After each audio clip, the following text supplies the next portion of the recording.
Question number 3 set 2 का कौन सा है? अब क्वेश्चन 3 है ये।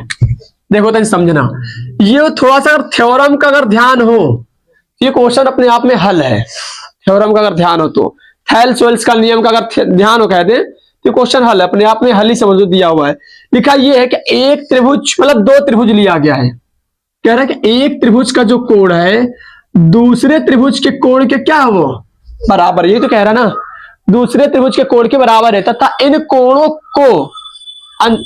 के अंतर्गत करने वाली भुजाएं क्या है? समानुपाती भी है। मतलब यहाँ पर नाम दे, अगर हम मान लेते एक त्रिभुज हमारे पास एबीसी है, एक त्रिभुज हमारे पास क्या है पी क्यू आर है, तो जिनमें एक कोण बराबर है, एक कोण दूसरे त्रिभुज के कोण का क्या है, मतलब एक में अगर चेक किया जाए तो दोनों त्रिभुजों में एक तो कोण बराबर दिखाई पड़ा। जैसे मान लेते कोण बी जो है किसके बराबर है?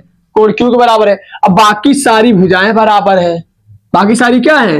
भुजाएं बराबर है। मतलब कहने का मतलब वो है कि एक तो कोण बराबर है, इनमें से दोनों त्रिभुजों में देखा जाए तो एक तो कोण बराबर दिखाई पड़ रहा है, तो बी और क्यू मान लेते बराबर है।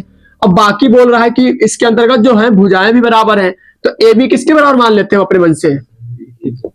ए बी समांतर मान लेते हैं क्या चीज? पी क्यू के।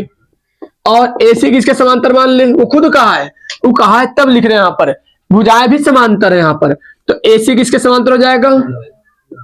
ए सी समांतर हो जाएगा पी आर के, बी सी समांतर क्यू आर के। तो जब इतना काम हो जाए तो हमें पता है एक चीज, एक नियम पता है।